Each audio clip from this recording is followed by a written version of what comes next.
ଜୟ ଜଗନ୍ନାଥ ସାଙ୍ଗମାନେ, ଆପଣମାନେ କେମିତି ଅଛନ୍ତି? ଭଲରେ ଅଛନ୍ତି ନା?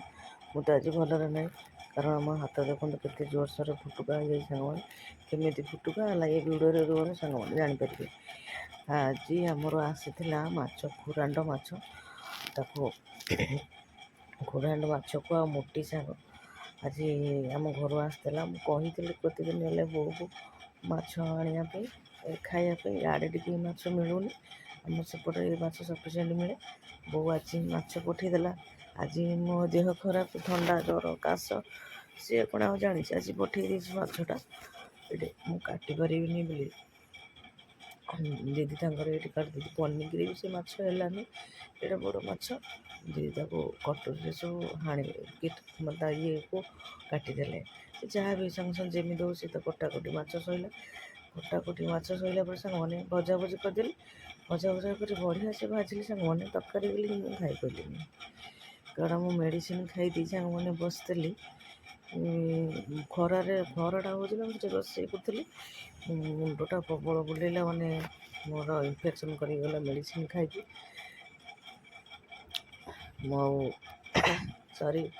ଇନଫେକ୍ସନ୍ ନାହିଁ, ରିଆକ୍ସନ୍ କରିଗଲା। ଆଉ ମୁଁ ଏଠି ମୁଣ୍ଡ ଜୋର ବୁଲେଇଲା। ମୁଁ ଆଉ ସାଙ୍ଗମାନେ ରାନ୍ଧିକିରି ଆଡ଼େ ରାନ୍ଧିବା ଭିତରେ ସାଙ୍ଗମାନେ ଆଙ୍କର ଜଣେ ସାଙ୍ଗ ପଳେଇ ଆସିଲେ।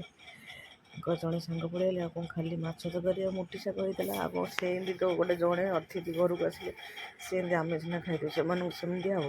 ପୁଣି ସାଙ୍ଗମାନେ ତାଙ୍କ ପାଇଁ ବାଇଗଣ ଭଜା ହେଲା, ଆଉ କାକୁଡ଼ି ସାଲଡ଼୍ଟିଏ କଲି।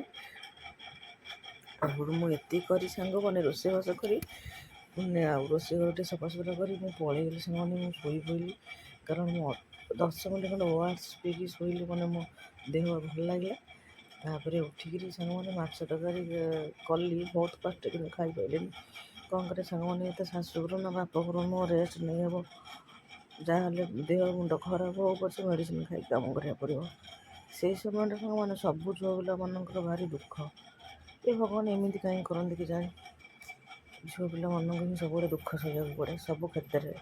ଯେତେ ସମସ୍ତଙ୍କ ପାଇଁ ଭଲ କଲେ ବି ସମସ୍ତେ ଭଲ କହିବେନି, ସବୁବେଳେ ସମସ୍ତେ ଖରାପ କହିବେ। ନାଇଁ, ବୋହୂ ଯେତେ ପାଟି ପାଇଁ ଚୁପ୍ କରି ବସିବ, ସେତେ ବୋହୂ ଭଲ।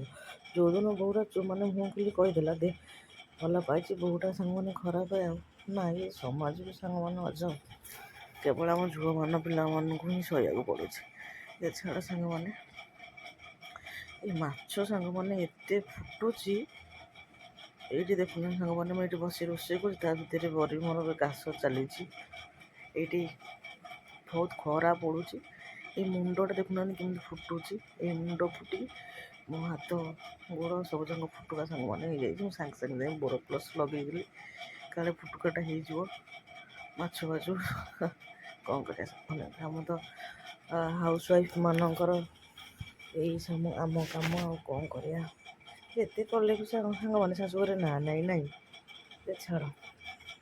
ଏଇ ମାଛ ଭଜାଭୁଜି ଭିତରେ ମୋ ପୁଅ ପଳେଇ ଆସିଲା। ପରେ ତାକୁ ଟିକେ ପଇଡ଼ ପାଣି, ତା ପାଇଁ ପଇଡ଼ଟା ବୁଡ଼େଇ ରଖିଥିଲି ବାଲ୍ଟିରେ ପାଣିରେ, ତାକୁ ରଶ୍ମି ଟିକେ ଦେଇଦେଲି। ତାପରେ ଏଇଠି ମୋର ତରକାରୀ ସାଙ୍ଗମାନେ ହେଇଗଲା। ଦେଖନ୍ତୁ ତରକାରୀ ହେଇଗଲା। ଖରା ଜବର ପଇଲେ